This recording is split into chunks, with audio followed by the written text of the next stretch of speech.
Shazam, Fury of the Gods. Yoo-hoo! Hello. Hey, guys. We're back. We're at Comic-Con. I want to start by taking us all the way back to, like, how quickly did this sequel come about after the first film was made? We started talking about it pretty much right after it opened. It was almost right away. It was just like, okay, what's the sequel going to be? So, yeah, it was almost immediately. Yeah. How did, for those, obviously Lucy's joining in this movie, but for those of you, how did you all find out about the sequel? Or did you kind of know it was a possibility?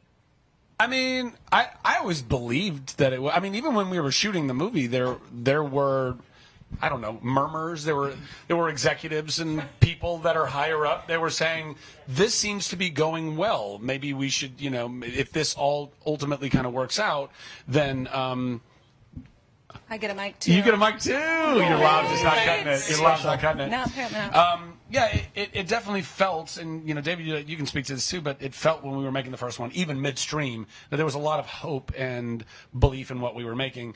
So I always believed that we would make a sequel. I didn't know for sure until I got a email basically saying, hey, looks like we're going to do this. Let's. I had a visit from some of the producers. Peter Safran came to my place in Texas, and he was like, so here's the deal. This is what we're doing. I was like, okay. So I got a pretty early on idea of the rough kind of estimate of what this Fury of the Gods was going to be, and I was super stoked about it. Even more stoked that all of these incredible goddesses that I had been reading about in the early drafts were going to be portrayed by people like Lucy Liu and Helen Mirren, who are just so insane and so delightful and so talented, and all of these attributes that I would bestow upon you. We brought the Fury. You brought the Fury. You brought the Fury. Yeah. What do we feel like is the biggest change in our characters from the first to the second movie? The biggest loser in the film gets a girlfriend. Okay. Spoiler alert. Man, you can't bring him anywhere. This is why we don't have nice things. Spoiler! It's in the trailer. Anyway, Not really. You're just making it worse. I'm so. Yeah. I'm making it worse. No comment. Oh, Yeah, whatever. You want to continue? I also would like to say a few bad words on camera. No. Oh my god. You actually can't do that. We meet the whole Shazamly like 3 years on. Family. Oh yeah. I love that. Copyright and trademark. Copy marks. That's a new thing I'm doing. But yeah, we meet everybody, about 3 years after the first movie, like in real time, and they're all learning how to be, first of all, their teenage selves or whatever. I mean, that's Right. hard enough.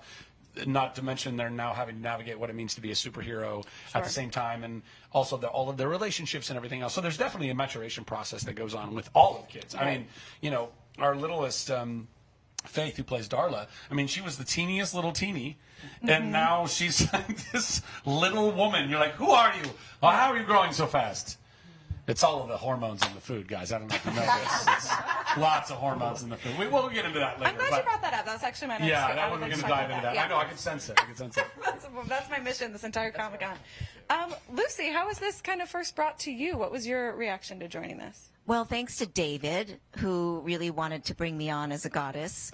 I was invited to come on board, and it was sort of a no-brainer because Shazam is for me, I grew up watching Shazam. It was quite different than the Shazam now. And Zach, I mean, giant kid, right?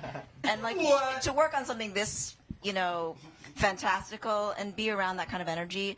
And also really Helen was going to be my sister, Helen Mirren, and Rachel Zegler, who was at that point quite unknown.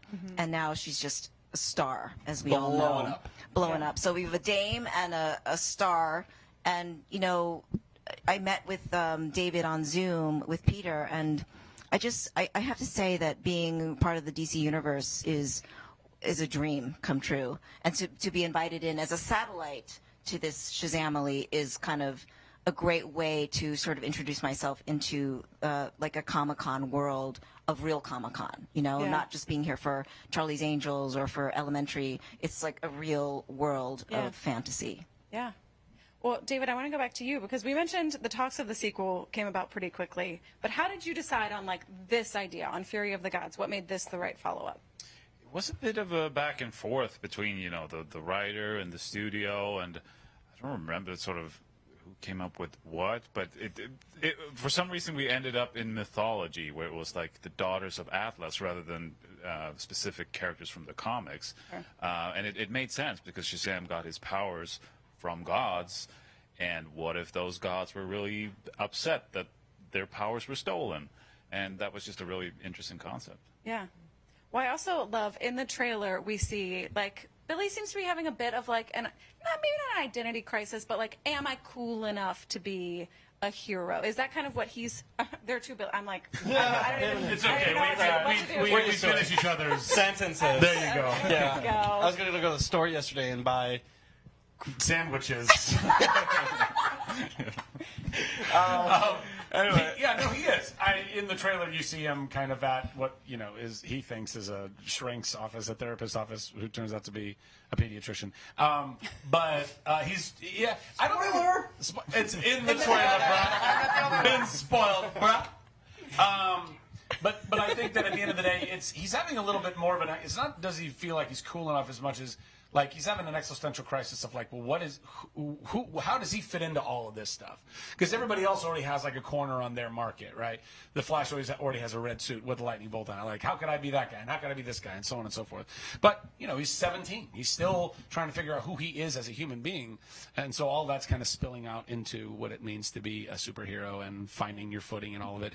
And again, all of the relationships that he has with Freddy and the rest of the kids, and he's finally found a family. After all these years of all the trauma he experiences as a child, he finally finds a family that loves him and takes him in, and he loves. And now he's trying to like keep it all together because he doesn't want to lose it. Right. So that's I think kind of. Ash, you can speak to that too. I mean, he literally said everything that I was going to say. Yeah, it's kind of really crazy. You actually just sounded like me. No, I think just to elaborate on what he's saying. Yeah, he's trying to find his comfort zone in all of it. I mean, he's obviously matured a lot, and like you said, it's not really like an identity crisis. It's just like. Well, like, what does the future look like? Like, I mean, I want to stay with this family. Like, what's going to happen when I'm 18? So, like even me being 18, trying to figure out my life. So I think he's in a place where he's finally found his family. He's happy, and I think he's just he wants to hold on to that and just trying to figure everything out. I'd say by the day. Yeah. Was it easy for the two of you to kind of get back into the rhythm of? I would imagine you all had like conversations in the first movie of like. I don't know, mannerisms. I don't know how specific you get when you're playing the same character, but how was it like jumping back into that?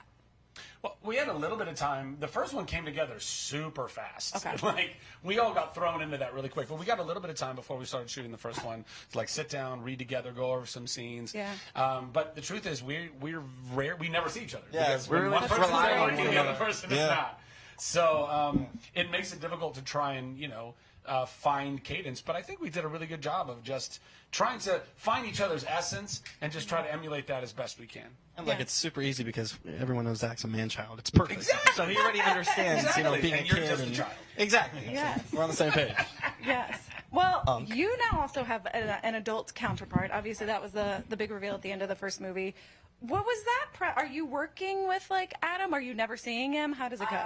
I think I've seen that guy maybe twice in my life. No, it's very just intuitive between us. We're both very instinctual actors. We both follow our gut. Very good with our intuition. So I'll see him for a brief second. Maybe I will say the magic word, and then we'll switch out, and we'll just like high five and like slap each other on the back. And it's like a really cool. It's really cool. It's cool, way cooler than what they do. Yeah, way cooler. Yeah. But you guys, but you and Adam really do have a really very common energy. Yeah, and I and find life, that. so it works very well. When I saw it was Adam playing the older you in the theater, I was like, this is perfect. I knew it from the pilot of the OC. I knew that one day he would play me. Yeah. All this curly Q hair you guys have in common. Stop! But jump start. Was there I don't want to call them adult versions, but I guess but like the adult counterpart, who was the most challenging to find in terms of casting? Well, it was Shazam because he was the most important one, and it took the longest to find. And I'm really glad we found Zach because originally the first audition I saw with him was for a different character, but he was just perfect for Shazam. Which character was that? It was your character. Yeah. Well, It was my character. It was Adam's character. Yeah. Yeah. That's a whole other long story. But Use it for young all I'll Freddy. say is I'm so grateful that at the end of the day, David and Peter and all of the wonderful folks at New Line and Warner Brothers and DC saw it in me, even if I didn't originally see it in myself, that I could be this role and bring it to life and trust me with, leading the franchise. And it's so groovy. It's the grooviest job. And we have such an incredible group of people that have poured so much time and so much energy and so much love into making it something special. And if the first one was special, which it was, this one is even more special. And I don't say that lightly. Like, I'm not trying to give anybody like false expectations, but I really think we made something very delightful the first time. And now this one's given, we got a little more money, we got a little more time, we all got to settle into our characters a little bit more. We got star-studded, satellites over here coming in and bringing the furry, and it was delightful. Yeah, Lucy, what can you say about what drives your character? What is her desire? I think Calypso's very committed to her mission, and she's somebody who is very dedicated to her family, and that is her number one intention throughout the movie, and she starts that way and finishes that way. And I think that's a lot of people ask me, like, oh, what is it like to play the villain? Well, she's not a villain. She's very clear. She's the hero of her own story. He's just sour. We had a little bit of a... We had a little run-in. You did. I have some irks about Calypso. On film. But that being said, she's powerful because of that. It's not even what makes a goddess powerful. I think anyone who comes on and has a very strong intention in their mindset, it sort of overwhelms anything else that comes in their way. And that's what power is, right? Willpower. Yeah. More so than strength. Yeah. Deep. Yeah. Yeah. Indeed. Deep stuff.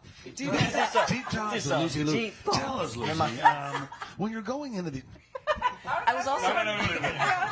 Calypso was also a good genre. All right, anybody else want to spoil anything else while we're here? No spoiling. I'm Leave just it saying. to Jack. You're lucky I didn't read the script. He's gonna come.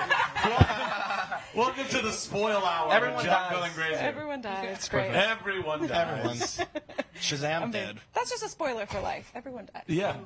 That's true. All right. Thank you guys so much. Thank you. for stopping Thank by. you. Thanks, Entertainment Weekly. Everybody else. We thanks. love you guys. We love you. See you in EW.com. December. All your Comic-Con needs.